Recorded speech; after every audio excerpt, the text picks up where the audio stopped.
Okay, so we're back with Dave Denniston. Again, this is Bullets Academy, and we spent the last roughly 20, 25 minutes talking about breaststroke with Dave Denniston. And again, as I mentioned, Dave suffered a spinal cord injury in 2005, and he's had to go through a lot of adversity.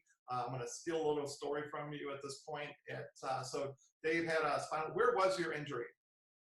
T10, T11. Okay, so what state? Where? What's that? Where was I, or where on my body? I know where you were, but you were in Wyoming, right?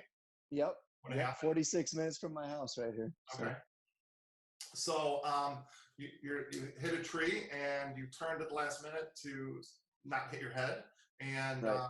Which probably saved your life. But what's that?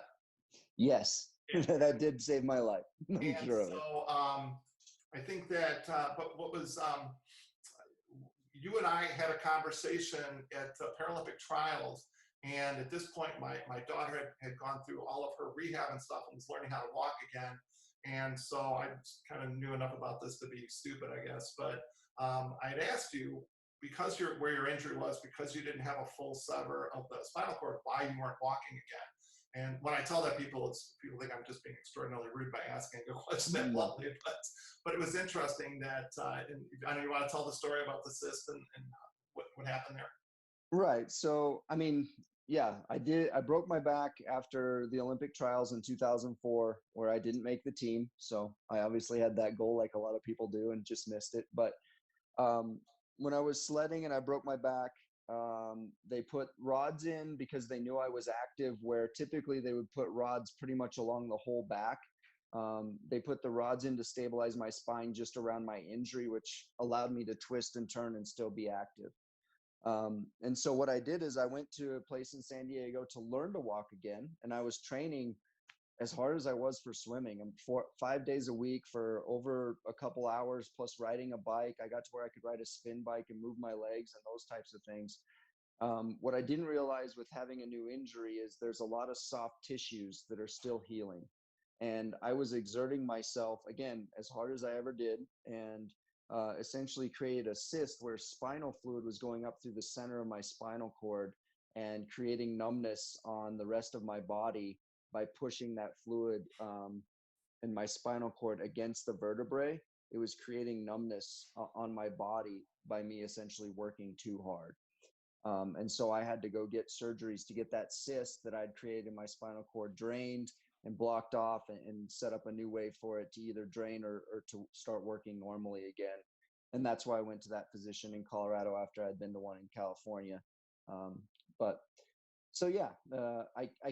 can't feel in a lot of parts of my body, but by overexerting myself, I did more spinal cord damage to limit my ability to be able to walk again. But I'm still active. I'm still very active. I loved swimming through that whole process. And the last surgery I had was in 2008. It was 2 days after I made the Paralympic team in Minneapolis. I got announced to make that team, and then I went and had the surgery. And 8 weeks later, I started training again in the water to be able to go compete in Beijing. So, interesting. So that was the surgery to remove the cyst. Yes.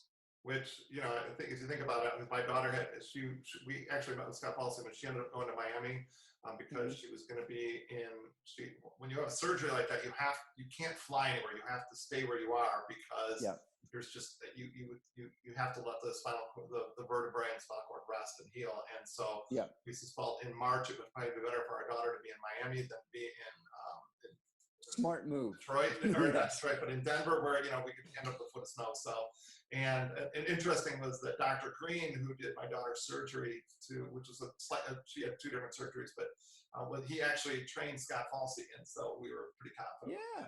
So it's interesting how small the world it is and how interconnected everything is with that. But so now again, here you are an Olympic athlete. And again, I'm going to keep drawing parallels. My daughter was a Division I athlete, and she played softball at Oakland University in Michigan, and still had a year left of eligibility. And you wake up and boom, now your life is completely changed. And you mentioned the rehab, and my daughter was very driven to be able to play softball again. That was Hmm. her ultimate goal. And what's interesting about spinal cord patients, you're young, you're really good shape, and those are huge factors in recovering from a spinal cord injury versus a 60-year-old guy who weighs 300 pounds is never going to get up and walk again. So, Right. but Well, even just learning how to transfer by being an athlete and having enough muscle shoulder strength to learn the technique. I was out of my rehab hospital in less than a month when at the time most people with my injury were spending closer to 2 months there. And that it's for that reason. You just have to build up strength along with technique. Well, hello, being an athlete, you learn how important technique is fast, pretty quickly, and then you already have a lot of that strength to help you out with those things. So yeah, I mean those were all pretty challenging. I think one of the parallels I'm drawing now with what I went through with breaking my back and having this abrupt life change that I never planned on in a million years is in a lot of ways what people are experiencing now. Nobody was planning for this. Nobody ever woke up and said, boy, wish we could stay housebound for 2-3 months and not leave unless we absolutely have to. Like, that's not something people want, and nobody wants to be paralyzed or in a wheelchair. But there's also some opportunities here. And that's what I found with breaking my back is there were some opportunities that I didn't fully embrace or understand until it happened. And being in that hospital, much like your daughter is, I don't know if you saw it as a parent, but when you're in the situation, it becomes clear, like black and white, that there is a large number of people who hate the situation, are miserable, feel sorry for themselves. This isn't what I wanted. This isn't what I planned. This sucks. I mean, it's a natural tendency, and that's what most people fall to. In my situation, there were 2 or 3 people that were like, no, this isn't what I had planned, but there is some opportunity here. There is something I can do. There's a ton of activities from hand cycling to sports I've never even heard of to I can still go camping, fishing and things that you like to do. And when you find those things to do, you're like, well, this is still really awesome. And I appreciate it that much more. And I think that changed my mindset so much that I wish I had it as an athlete of truly appreciating everything I had, including the opportunities that might make me uncomfortable. And that was, I think, one of the biggest pivotal moments in my life of truly embracing a change for the idea of improvement and not just change because I got to change and I don't have a choice. yeah, And it is interesting. You know, coach a lot of high level athletes who are really, really hardworking kids, but to watch my daughter literally trying to stand up and just sweat dripping down her body because she is working so, I mean, it doesn't look like much. She's standing up, she's got her hands on the parallel bars, you know exactly yep. what I'm talking about. And, trying to not buckle the knee and not back lock out the knee and the Right. whole thing and the concentration of it. And just to see her sit down and just sweat dripping. And I'm like, I've never seen an athlete work this hard in my entire life. And so the next time a swimmer says, I'm working really hard, I'm going to probably lose my mind. And the mindset too, as a parent, it just, my daughter was at the Rehab Institute Chicago for 11 weeks, and we were really fortunate that the insurance companies kept approving it for another week. But, Yeah. and so, but what was interesting is as new patients rolled in, you could tell in 5 minutes, 5 seconds, if that person's never going to walk again. They got to get their head on straight, or it's never going to happen. And the Right. other fascinating, there was a lot of young people at your age, that were there all at the same time, and some decent athletes, or one young man that my daughter became close friends with was grew up on a farm, so he worked hard and he was in shape, Yeah. but what struck me was the amount of trash talking that happened Oh yeah. among the Oh patients. yeah. Hey, Yeah. hey, Big time. Juan, how many steps did you Big take? time. 24. Oh yeah, I took 30. So, Yeah. Oh suck yeah. it. It was just like, Yeah. No, I that was competitive blown spirit. away by that. Well, even in the Paralympic Games, that was one of the things that shocked me because I, like a lot of people, grew up confusing Paralympic Games with Special Olympics, and both great organizations, but both very, very different. And my mistake was confusing the two as being similar. Of a happy, positive experience that everyone celebrates and pushes each other, and yay. No, the Paralympic Games is the most cutthroat competition I've ever been around. People are, to the point that it's unsportsmanlike. It gets ugly, and people just can't believe that, but The, it gets so fired up, and it makes it fun, but it is intense. I think that the team is selected, that your performance is a factor in making the team. And I'm sure there's some metrics, but I've never sat in that room where they're, like picking who's going to go, because you can't bring everybody, because you Nope. just feel the team that large. So it is interesting, but It's and all I was based really on world happy. rankings. Yeah, What's that?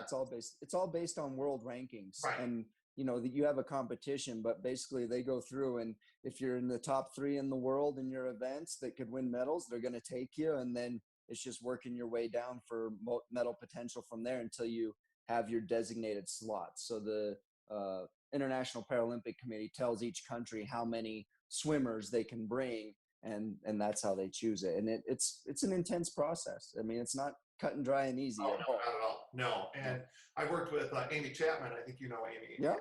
Yep. Amy was a double amputee just below the knees. And so she had the prosthetic legs, and she would keep her legs under, her prosthetic legs underneath the blocks. And I worked really hard. And again, I was happy that I worked with her after having gone through the whole, I was going to say ordeal, but through the whole process with my daughter.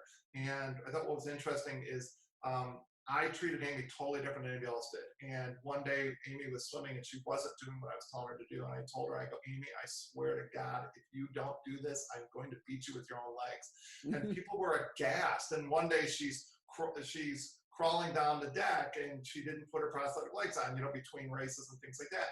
And I'm like, Amy, where are your legs? And somebody goes, I can't believe you said that. I'm like, what do you think, she forgot? I'm like, oh man, I'm paralyzed. I forgot. I didn't know. So even some of the conversations, and well, the classic conversations are you and Glenn Mills when he's commenting how you don't have nearly as strong a kick anymore. So. Oh yeah, no, you have to have a sense of humor, and I think a sense of humor right now is really important. You see that with all the memes and the goofy things on social media, and I share them with my wife too. But allowing yourself to laugh right now and find things that are humorous, whether it's from a movie, a book, a friend, whatever the case may be, allowing yourself just to laugh is there's a lot of power in healing that, and that's what I found. For the first 5-10 years of my life, is I really valued humor as one of the top couple, values in my life. It was something that was so important for me to have and find a way to laugh every day, that it does carry you through a lot. And there is more to life than humor and laughing, but at the same time, you can't just be serious all the time. You'll be miserable. I agree. I think it goes back to what we were talking about, the mindset too, and that's an important part of it, because in my daughter, the first, whatever month, she had a great attitude. She was very upbeat and positive. She actually told, she had been, I don't think she was after, I think she was still in ICU. I don't think she was in the hospital yet. She was FaceTiming a friend, and she was like, you should get a puppy. And my daughter goes, yeah, that'd be great. My puppy could bite my toes and I wouldn't even know. And I'm thinking, I'm still not there yet. I'm like, whoa, wait a minute. So I wasn't quite ready for the gallows humors, but that's I think you need that attitude. And I think even now with our mantra right now is one team, and we're all in this together, but we're one world right now, and more so in my lifetime. And I think that we get in our own little bubbles and start feeling sorry for ourselves. But in reality, we're working ways and doing stuff like this to engage our athletes so that they're engaged with something that they love, and that we can kind of justify our existence almost. But we want to keep we want to have a solid business moving forward after this, and we do. But you forget that there's the guy that owns the restaurant, my buddy that owns a restaurant, or the buddy that owns the bike shop and things like that. We're all in the same boat as business owners. And and for these kids who are sitting at home, more sedentary than they've been in their entire lives, and yet every other athlete from every other team is in the same boat. Yeah. And I think one of the things that I learned from my injury that people are experiencing now that is so important and so valuable is the value of true alone time, without a screen, without TV, without, iPads or anything like that, whether it's reading a book or just reflecting on your day or listening to music and being alone in the moment to know yourself. I think we get caught up in the hustle and bustle of, okay, I got to go to practice and then school and then PTA meetings and then I got this and then I got that and then I got to go to bed and then I got to finish homework, and we just da da da da da da da through every single day, that we never stop and be like, that was a pretty good day. Like, I grew today. I learned this today. That was awesome. And when I was in the hospital and not able to move and trying to figure out how to use this new body, I would not allow people in my room every day between 7 and 7:45 at night, because that was my time to either write in my journal or draw a picture or something, just to be alone and reflect on the day. And I think a lot of people are seeing that, the value of that, and how much it can help you really just grow and create even more desire for the next day. I mean, how many people go through a rut of, oh, I don't want to go to practice, or, oh, I don't want to go to work. Well, everybody wants that right now, but that's because you've had so much time to step back and think about, oh, when I get back, I'm going to do this. When I go do that, I'm going to work harder here. Well, if you take that time every day to reflect on that, you're going to keep that desire and passion going much longer than you would when we get into the grind and feel like we just got to push ourselves through the weekend. It's interesting. I think a lot of people just kind of just glum, for lack of a better word, just Sure. take that time and don't, where where that is valuable time too. I mean, at Rehab Institute Chicago, my daughter, 8 p.m. to 8 a.m. strict, no visitors. So it gave those kids, these patients a chance to recover and to have some of that time too. And I think that we get that alone time, and we often, translate that into, like just being lonely, not being alone. And there's a big difference between being alone and being lonely. And so I think to take that time, and instead of feeling sorry for yourself and those kinds of things, to reflect on this day and what's the next day and what are your goals, what do you want to accomplish, and how do you accomplish them in this new paradigm. Mm-hmm. No, I agree. And it's kind of funny because I spend a lot of time almost daydreaming, where I'll be thinking about something and in that zone, and my wife will come in like, you okay? I'm like, no, just thinking. She's like, was everything all right? I'm like, just thinking about the day. Like, I'm fine, but it's almost perceived as a negative thing sometimes when you just start thinking and you remove yourself from everything else. It is a positive thing. You have to find that, but it's funny how our social perception now is, oh, something's wrong. They're thinking about something too much.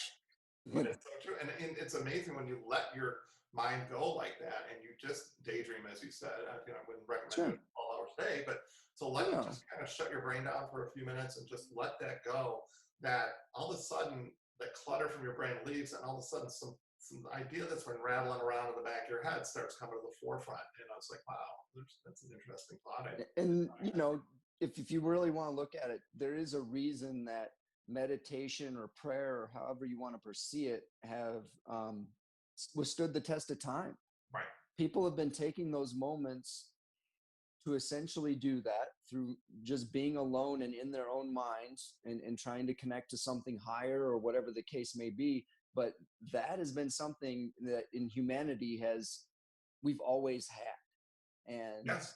And the people who do it with regularity are generally some of the most successful, happy people you'll ever meet. There's something behind it. I don't know the science, but right. I know for me that's an important part of the day. It's like drinking a glass of water. I got to do it, It's interesting. I was in my 30s. I'm 59 now, but when I was in my 30s, our kids were younger, and we would go to a resort or something like that. I'd be sitting by the pool, and I would typically just start reading books and just, and we were sitting on the lounge chairs every day, my wife and I, and the kids would play in the water, and every now and then you get in and stuff. But probably like the third or fourth day in, my wife says to me, "Well, finally." And I'm like, "Finally what?" She goes, "Your foot stopped shaking." And I was twitching my foot the whole time. It took 4 days for that energy to dissipate and to go away, and where I finally started to relax, because I was living in this like 24/7 boom boom, running a swim team and young family and things like that. And it really woke me up to like, wow, I need to I need some downtime. I need to start taking care of myself. So it is. But and right now you have a good time to get to know yourself. I think the biggest thing that people are experiencing through this is what we're talking about, and what I established with cutting out that time every day was building a new relationship with myself. you know, I always saw myself as an elite athlete that was better than everybody, blah, blah, blah. But I know now my attitude was always paralyzed. I had a terrible attitude because I was ticked off at the things I didn't have and the people I didn't beat and the teams I didn't make or whatever the case may be. Whereas if I'd stopped and thought about it and thought about things now, like I feel like my mindset and my overall attitude's 100% better because I've put the focus and energy into doing that. And how much richer would life be if I'd done that even sooner? And you know, I think that's something that a lot of people can take right now is you're building a relationship with yourself and getting to know who you truly are. And you're also in a position where you can start navigating which direction you really want to go. That's, um, that's actually so fascinating. It's amazing. So I know you have to get going. So we're going to go ahead and wrap that up on that excellent note. Right on, man. Dave, thank you for doing this for us. And I want to explain to Absolutely. our swimmers that I had thought about doing this as a live event. However, if we do it as a live event, it gets into Dave coaches a University of Wyoming Division I program, so he cannot have interaction with kids that are younger, and it could create some problems. So that's why we didn't do it that way. But you have been an inspiration to me, and watching how you've transitioned and you took over the Paralympic team at a very, very difficult time with Jimmy, and I know how close you were to him, but to take that program over after that, and Jimmy Flowers was the head coach of the Paralympic team, and and died tragically in a climbing accident, and he and Dave, Jimmy recruited Dave at Auburn, and then coached him as a Paralympian, and really kind of launched both halves of his swimming career. And so, for you to take over that program and to continue on the work that Jimmy did was admirable. And to see you around and what you're doing now, and so you've inspired me, and I know you've inspired a lot of other people. And thanks, bud. I think this has brought us closer together as friends, and so I appreciate it. Always. So before we both get a little weepy here, I'm going to go ahead and wrap it up. So again, thank you very much for coming on here. I do appreciate it. I think you've got some great information for the kids. Well, good luck, and I hope it goes well for you guys when you get back in the water. Sounds good. All right, thanks a lot.